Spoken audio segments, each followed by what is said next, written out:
Hello, my name is Ernest Stephen Miller, also known as Brat, also known as Steve, and also known as Weirdo. I make weird monsters because that's what I like to do. It'd be nice one day to be appreciated for the creatures I make. But they never leave me, they're always there.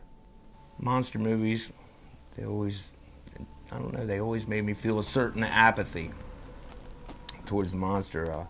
Always thought they were misunderstood. And throughout my life, it seems like that I've run into different things like that have caused me to, I guess, sympathize with them. My imagination is inspired by a lot of the greats. Poe, H.P. Lovecraft, which is kind of inspiration for this creature here.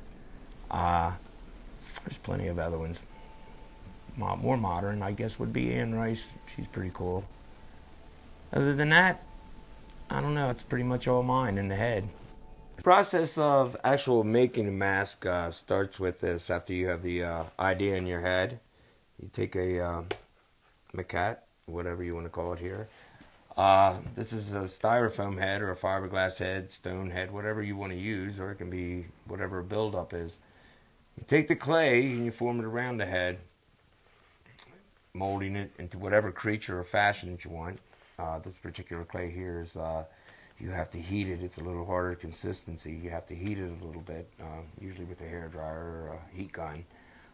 Makes it more pliable. I try to use the real eyes, and some of them they're more lifelike. I don't know, kind of gives it more of a personality. The clay itself, you just fashion it into whatever creature comes to mind. Then the next process of your mask making abilities here comes into the form of making it mold worthy. So you got to look at your lines as you're doing it and make sure that your lines are going to line up. Usually 9 times out of 10 you want to make the mold fall off this way. We're going to go into the actual molds. I'm going to show you the molds next. After you finish your sculpture and you make the molds,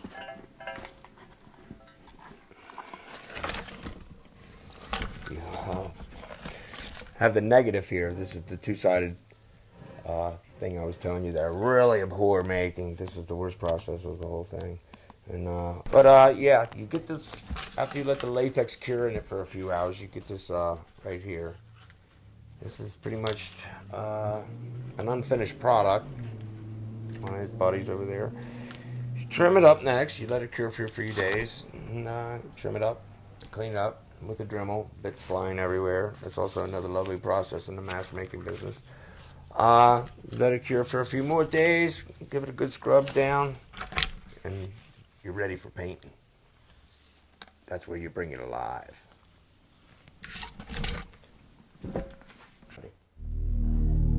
I'd like to introduce you to some of my friends. First friend, not the best friend to have, but if you like clowns, he's always a blast. Carnival comes to town, he's first in line. Hold on to your popcorn. He's out to get it. Next up is the Demonoid, right beside the clown here. They're both mischievous creatures, but the Demonoid comes from a place deep within the earth. And the werewolf next to him is always howling, always making noise somewhere. He's quite the party animal. The veiny creature you see before you, misshapen. Nuclear energy gone wrong. This is what's become of mankind in the future. Next to him, we have the Swamp Beast, the original Swamp Beast. I did this a long time ago. This was the first sculpt I ever did. And he's pretty cool, I guess. He's kind of lost.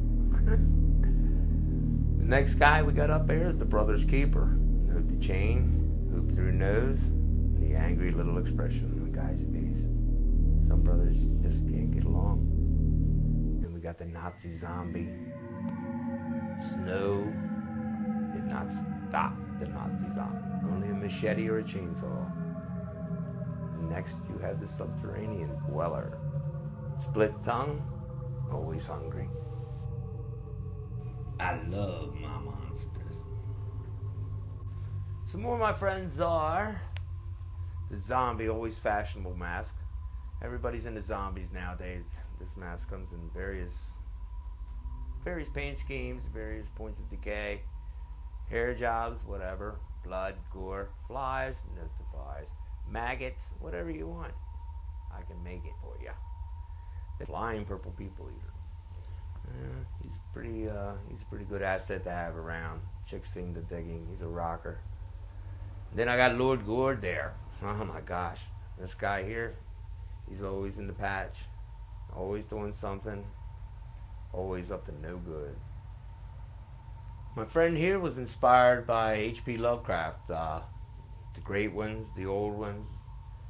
This was inspired by one called Cthulhu, the white-faced, evil grand pointed ears. You can always recognize that smile crackles. Comes in various shapes, styles, color schemes, whatever. He's quite elusive and has many, many, many, many cousins that look exactly like him in various forms.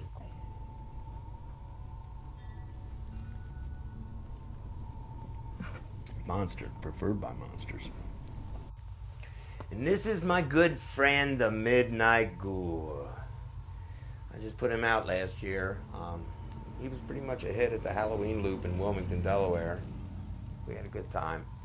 I'd like to thank you for dropping by Eerie Scary Mask Studio. So would my friends. My name is Ernest Stephen Miller, and thank you, Cecil College.